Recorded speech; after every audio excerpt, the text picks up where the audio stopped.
तो hello guys, welcome back. और आज की इस वीडियो में हम बात करने वाले हैं डिजिटल लिटरेसी के बारे में। इस वीडियो में हम डिस्कस करेंगे कि क्या होती है डिजिटल लिटरेसी, क्या-क्या एबिलिटीज़ आती हैं डिजिटल लिटरेसी के अंदर, क्या इम्पोर्टेंस है इस डिजिटल लिटरेसी का और आपको क्यों इस इन एबिलिटीज़ को सीखना चाहिए, और क्या-क्या दिक्कतें आपको आ सकती हैं अगर आप में इन एबिलिटीज़ की कमी है तो। तो चलिए शुरू करते हैं बिना किसी देरी के।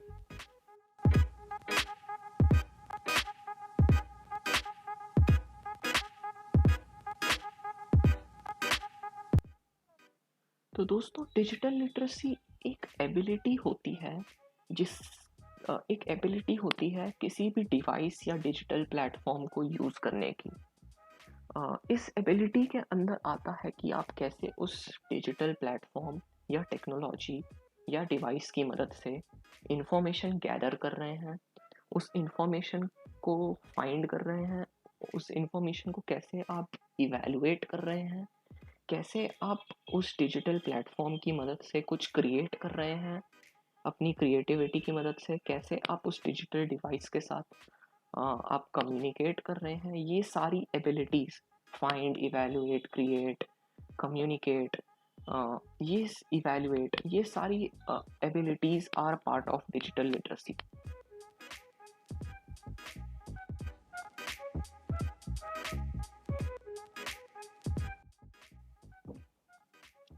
तो दोस्तों, डिजिटल लिटरेसी के अंदर 7 डिफरेंट टाइप्स ऑफ एबिलिटीज़ आती हैं। ये सारी एबिलिटीज़ हमें सीखना ज़रूरी है अगर हम कोई डिवाइस यूज़ कर रहे हैं। तो सबसे पहली एबिलिटी होती है फाइंडिंग इंफॉर्मेशन। इंफॉर्मेशन कैसे हम ढूँढ रहे हैं, उसकी एबिलिटी होती है। इस एबिलिटी के अंदर हम बात करते हैं कैसे हम क्या-क्या सोर्सेज़ हम यूज़ कर सकते हैं इंफॉर्मेशन ढूँढने के लिए, कैसे हम उस डिवाइस की मदद से इंफॉर्मेशन ढूँढ सकते हैं, कैसे हम आइडेंटिफ़ाई करें कि वो इन्फॉर्मेशन सही है, गलत है या फ़ेक है। अ, उसके बाद हम ढूँढते हैं क्या-क्या सोर्सेज़ यूज़ कर सकते हैं उस इन्फॉर्मेशन को फाइंड करने के लिए। ये सारी पार्ट होती है फाइंडिंग इन्फॉर्मेशन एबिलिटी की। दूसरी एबिलिटी आती है क्रिटिकल थिंकिंग की। अब जब हम इन्फॉर्मेशन ढूँढते हैं तो हम उस इन्फॉर्मेशन को इवैल्यूएट करते हैं, उसमें से हम सॉर्टिंग करते हैं कि हम क्या इन्फॉर्मेशन सही है, गलत है। तो उसमें हम क्रिटिकल थिंकिंग यूज़ करते हैं। क्रिटिकल थिंकिंग और भी जगहों पर यूज़ करते हैं, ये एबिलिटी बहुत इंपॉर्टेंट होती है। इसको हम प्रॉब्लम सॉल्विंग में यूज़ करते हैं, जैसे कि अगर कोई डिवाइस हम यूज़ कर रहे हैं या कोई टेक्नोलॉजी हम यूज़ कर रहे हैं जिसमें हमें कुछ दिक्कत फेस हो रही है, कुछ प्रॉब्लम आ रही है, कुछ जो हमारे काम को रोक रही है। अक्सर ऐसा होता है जब हम कोई वीडियो एडिट करते हैं या फ़ोटो क्रिएट करते हैं तो हम नई-नई टेक्नीक्स डिस्कवर करते हैं कि ये करने से हम इसमें ये कर सकते हैं। ये सारी क्रिटिकल थिंकिंग की मदद से हम कर सकते हैं। नेक्स्ट एबिलिटी जो होती है वो होती है ऑनलाइन सेफ्टी स्किल्स। ये एक बहुत इम्पॉर्टेंट एबिलिटी होती है और ये सबसे ज़्यादा आज इम्पॉर्टेंट हो चुकी है। अक्सर जो भी टेक्नोलॉजी आती है, जो भी नई टेक्नोलॉजी आती है या डिवाइस आता है, उसमें सबसे पहले हम बात करते हैं सेफ्टी की। कैसे हम उस डिवाइस को यूज़ करें, क्या-क्या प्रिकॉशंस लें हम उस डिवाइस को यूज़ करने से पहले, क्या-क्या नहीं करना चाहिए जब हम वो टेक्नोलॉजी या डिवाइस यूज़ कर रहे हैं, किन बातों का ध्यान रखना चाहिए जब हम वो चीज़ यूज़ कर रहे हैं। ये सारी जो स्किल्स होती हैं, ये ऑनलाइन सेफ्टी, ई सेफ्टी एबिलिटी में आ जाता है। उसके बाद आती है प्रॉब्लम सॉल्विंग स्किल्स। ये भी वही होता है कि अगर आप कोई दिक्कत फेस कर रहे हैं, कैसे आप उस दिक्कत को, प्रॉब्लम को सॉल्व कर रहे हैं उस टेक्नोलॉजी से रिलेटेड। ये सारी उन चीज़ों फंक्शनल या फिर प्रॉब्लम सॉल्विंग स्किल्स में आ जाता है। उसके बाद आता है कोलैबोरेशन एंड क्रिएटिविटी। ये एबिलिटी आज बहुत इम्पोर्टेंट है।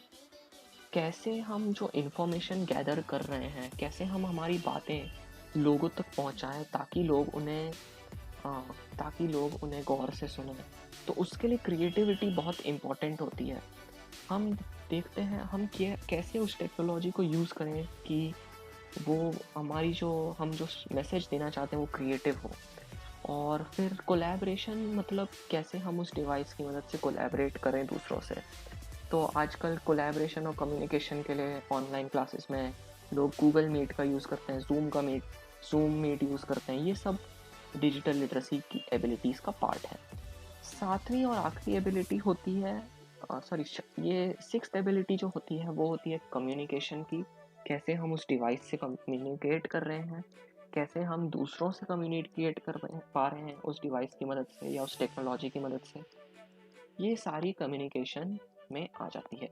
सातवीं और आखिरी एबिलिटी होती है डिजिटल कल्चर की, जो कि जो कि बात करती है कैसे हम उस टेक्नोलॉजी को हमारे लाइफ का हिस्सा बना रहे हैं, कैसे हम उसको अडॉप्ट कर रहे हैं अपनी लाइफ में और वो कैसे हमारी लाइफस्टाइल का हिस्सा बन रहा है। ये सारी होती है डिजिटल लिटरेसी की एबिलिटीज़। तो दोस्तों अब हम बात करेंगे कि ये सारी डिजिटल लिटरेसी की स्किल्स, एबिलिटीज़ इम्पोर्टेंट क्यों हैं हमारे हमारे लिए, और हमें हमारे को ये एबिलिटीज़ आनी ज़रूरी क्यों है। तो इम्पोर्टेंस में देखा जाए तो आजकल टेक्नोलॉजिकल एडवांसमेंट बहुत बढ़ता जा रहा है, और यहाँ पर देखें तो आए दिन नई टेक्नोलॉजी आ रही है और देश में लोग टेक्नोलॉजी को यूज़ करने में बहुत ज़्यादा यूज़ कर रहे हैं, क्योंकि अब टेक्नोलॉजी का इस्तेमाल बढ़ रहा है। तो इस वजह से देखा जाए तो फ्रॉड, स्कैम, साइबर क्राइम्स भी बढ़ रहे हैं, और इन सब का एकमात्र रीज़न यही है कि हम अपनी जो टेक्नोलॉजी हम यूज़ कर रहे हैं, हम उसके बारे में ज़्यादा कुछ जानते नहीं हैं। और ज़्यादा कुछ हम इसलिए नहीं जानते हैं क्योंकि हमारे अंदर ये एबिलिटीज़ की कमी है। तो अगर हम ये एबिलिटी सीखें तो हम इन साइबर क्राइम्स, इन फ्रॉड्स, स्कैम्स, फेक इंफॉर्मेशन का हिस्सा बनने से, जानने से, ये सब को हम अवॉइड कर सकते हैं और बेमतलब के कॉन्फ्लिक्ट से हम निकल सकते हैं। उसके साथ ही साथ हम और भी नई चीज़ें कर पाएंगे। हम नई चीज़ें ट्राई कर सकते हैं, क्रिएट कर सकते हैं, नई क्रिएटिविटी कर सकते हैं, किसी और से बातचीत कर सकते हैं। ये सब हम कर पाएंगे अगर हम डिजिटली लिटरेट हैं तो। अब बात करते हैं कॉन्सिक्वेंसेस की। तो अगर हम ये स्किल्स नहीं जानते हैं तो हमारे लिए बहुत मुश्किल हो जाएगा काम करना। हम ज़्यादा क्रिएटिव नहीं हो पाएंगे हमारे काम में।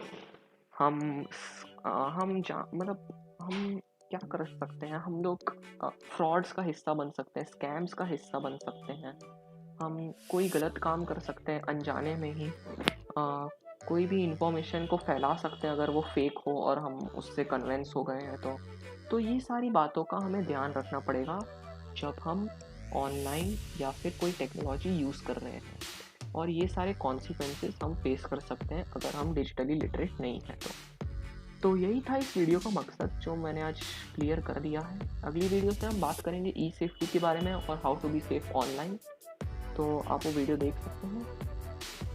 तो thank you guys for watching, और I will see you in the next video.